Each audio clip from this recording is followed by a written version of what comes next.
Rançon du succès, la maison de luxe Hermès, poursuivie par des clients américains, voire californiens, incapables d'acheter ces sacs Birkin.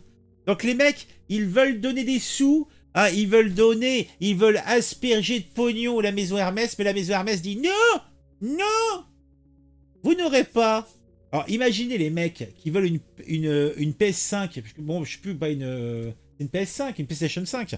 Donc il y a eu dans le monde entier une pénurie. Alors imaginez tous les gens qui n'ont pas pu avoir une PlayStation 5 si ils avaient porté plainte contre Sony.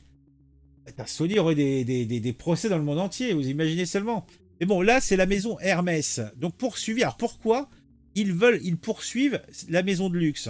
Alors, la maison de luxe française Hermès est poursuivie en justice en Californie par deux clients qui n'ont pas pu se procurer le très exclusif sac Birkin.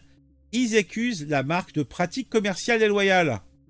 Ah bon, c'est déloyal de ne pas vendre?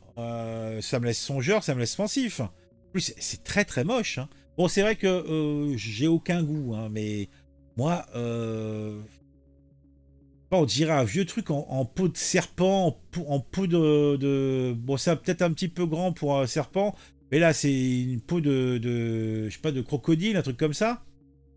Les deux plaignantes, Tina Cavalieri et Marc Glinoga, reprochent à Hermès d'avoir mis en place un système incitant les consommateurs à acheter des chaussures, des foulards, des bijoux et d'autres accessoires dans l'espoir d'acquérir un statut suffisant auprès de la marque pour gagner le droit d'acheter un sac Birkin. Oui, non, mais s'il y a un nombre limité de sacs Birkin, les meilleurs clients sont peut-être fournis en premier, je ne sais pas.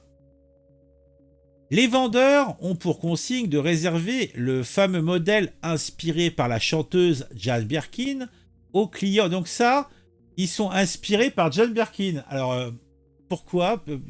Voilà, elle est morte en plus, Jane Birkin, il y a pas très longtemps. Donc, parce que genre, il y a un vieux... alors, je vois pas trop. Donc, il y a une vieille corde avec Franchement, je piche pas, quoi. Quel rapport avec Jane Birkin? Alors peut-être que c'était la taille de son tour de hanche quand elle était jeune. Peut-être, je ne sais pas. Bon, en tout cas, ils nous disent que les vendeurs ont pour consigne de réserver le fameux modèle inspiré de la chanteuse Jane Birkin aux clients disposant d'un historique d'achat suffisant, expliquant leur plainte déposée devant un tribunal de San Francisco. Cette pratique viole les lois américaines sur la concurrence, argue la plainte. Mais la concurrence de quoi? Je comprends pas.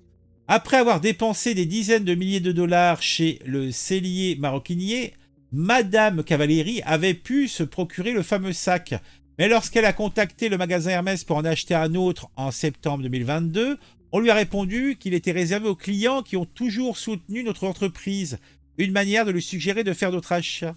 Bah, où est le mal? Je vois pas trop en fait l'argumentaire de ce dépôt de plainte. Mais bon, c'est les États-Unis, hein. Mais Monsieur Glinoga a lui tenté à plusieurs reprises en 2023 d'acheter un sac Birkin, mais on lui a dit qu'à chaque fois qu'il devait acheter d'autres articles et accessoires. Hermès ordonne à ses vendeurs d'utiliser les sacs à main Birkin comme un moyen de contrainte ou de contraindre les consommateurs à acheter des produits annexes. Ah mais bon, c'est leur règle commerciale. En fait, je vois pas trop quel est le problème. En tout cas, les plaignants dénoncent de ça dans une classe action. Donc ils ont fait une classe action à eux deux. Selon eux, les employés reçoivent notamment une commission de 3% sur les ventes d'accessoires. Chaussures, ceintures, bijoux, foulards. En plus, un foulard Hermès, c'est toujours de bon goût. C'est toujours. Moi, franchement, si j'avais les moyens, j'aurais mon petit foulard Hermès. Ce qui les incite à soutenir ce système. Bah, de toute façon, ils sont salariés, ils font ce qu'on leur dit, hein. Hermès a lancé son fameux modèle Birkin en 1984. Ah, ça ne rajeunit pas, dis donc. Fait à la main, ce sac à main en cuir est produit en très petite quantité. Franchement, c'est insolite, effectivement. Ce sont des sacs faits à partir de peau de vieille suite à des opérations de relâchement cutané. Ah ah, ah, très bon, très bon. Ah, c'est pour ça qu'on peut pas en faire beaucoup. Ouais, bah oui. Ah oui, non, bon, en tout cas, dites-moi en commentaire ce que vous pensez de tout ça pour ceux qui regardent ça en VOD. Ah, parce que moi, je dis que tout cela n'est pas beau, tout cela n'est pas propre. Allez, à très vite. Eh ben, dis. Franchement, on en apprend tous les jours, hein.